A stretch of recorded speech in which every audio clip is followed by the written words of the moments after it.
Hey guys, here at OSMVDXers.com. You're watching our video review of the LG LX165. This is a very basic clamshell flip phone for service with Virgin Mobile here in the United States. It's a prepaid handset that can be purchased for only $20 in stores. Again, so extremely cheap from LG. As far as design is considered, it looks something like a cross between LG's Chocolate and Secret devices. So it does look quite sleek in the hand. The front is dominated by a glossy/matte finish that actually hides the 1.5-inch TFT external display that is actually hidden below here. Is going to illuminate when the device is turned on. Even though the device has an external display, the phone actually lacks a camera, which is quite interesting because most phones these days, even basic ones, have a camera, but this doesn't have one. It's not even VGA quality, it's none, of course. As far as size is considered, it's one of the smaller clamshell devices we've seen. Even though it's made out of plastic, it does feel pretty nice and rugged in the hand. The right-hand side device features a proprietary slot for charging and syncing information with your PC. The lanyard cord is on the top of the device. The left-hand side features a 2.5mm headphone jack. Would have liked to see 3.5, but again, this is a very basic phone. We have a volume rocker, which is great, especially since most of these basic handsets kind of forget and abbreviate these features, but a volume rocker is always necessary, in my opinion, for a good and easy-to-use experience when calling someone or listening to music. We also have a hotkey, which you can set to different applications, such as taking pictures, not taking pictures, or launching, settings, and going through different menu systems.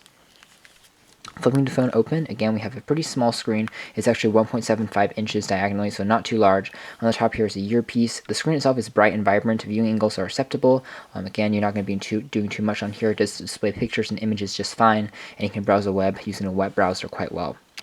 Down below here is the actual D-pad itself. It's pretty flush with the surface of the device, to be quite honest, because the phone is kind of flush and, again, pretty compact in size. Still, the buttons are a nice and large size, and they are rubbery in feel and texture, so you can kind of get used to them and kind of feel and dial by touch alone. Two soft keys. We have a 5-way navigation toggle with an OK button and four navigation hotkeys. There's a volume control on the side here, and also have a dedicated web browser key for browsing the web just by pressing that key.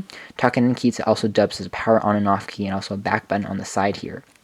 Down below here is the T9 style keyboard. Again, pretty easy to press, easy to dial by feel. Overall, we didn't have any issues with that. Speaking of the phone quality, it's also very decent. Reception area was very strong. Even in weaker areas where we typically didn't get any reception from other carriers, Virgin Mobile still was able to carry up a reception. This is a CDMA network handset, so it isn't a quad-band GSM world band phone, unfortunately, so you can't get it unlocked and use it overseas on any carrier.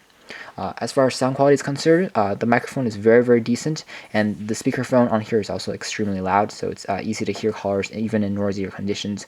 And overall it's a decent phone because the phone itself is very good. As far as battery life is concerned, another strong suit. It easily lasts 2 to 3 weeks on standby mode, which is extremely strong. Perhaps you want to purchase this as a backup phone in your car, perhaps for kids, for whatever reason. If you don't like charging your phone, this is a great option to go. As far as the main interface is considered, again, you can see that it's not too, not too clustered here. We do have some battery life information at the top, and again, we have a clock, which is in the style of a widget, perhaps like inspired by Android devices. It works pretty well. And opening here, we have a 3x3 grid icon menu system that goes through different applications. Very limited. There actually are no demo games installed at all. And again, no camera on here, so you have to download everything if you want to have a few games and apps. But again, the main feature here is just SMS, text messaging, and also for calling people. They both work very well. My stuff includes ringtones, graphics, games. Again, very basic. You actually have a few demos, including Pac-Man. This works all pretty nicely. Now, one complaint I did have with this handset was sometimes the keypad was not as sensitive as I wanted it to be. Over repeated periods of use, I found that sometimes it got a little bit stuck and it wouldn't really move to the right anymore, and sometimes I have to press a few times to get it in there. Not that big of a deal, but again, for the basic games that are included, it sometimes can get a little bit tedious. But again, giving you an idea of Pac-Man, again, it works pretty well. It's just a basic loading version. Again, web browsing is going to be very slow over 2G networks, and again, because it doesn't support any Flash content, of course, it's just a very basic mobile version. Perhaps for checking sports, for a few weather updates, it does the job. Again, nothing too fancy at all. Again, going back into the My Setup folder, there's also themes they can customize the device with. My other stuff, which is interesting because you can get other stuff. So it's kind of a strange navigation in my opinion because it's a strange menu system to have. But anyways, it is there. As far as themes are considered, we have a different theme, basically color themes to change around with, and they all work pretty well. Theme 1 is just a basic Virgin Mobile theme, which is red. So it's going back. The second screen is basically just to My Account, which allows you to see your number and also to upgrade your phone with more minutes. It all works pretty decently. There's a settings here to adjust the screen brightness, the display, the sounds, the text entry, and you can also slide left and right in addition to going up and down through these different settings. Again, you can also have tools, which include a scheduler, an alarm clock, a tip calculator, Bluetooth, a world clock, which also works pretty well. You can go and cycle through your different times around the world. Again, a feature that we found to be pretty compelling, especially on such a basic device. Go through your cities and look through those, go have a better idea. There's also voice memo to record quick voice memos. Important voice memos will be stored. They are capped at around 1 minute and 30 seconds each, so keep in mind there is a limitation in terms of size.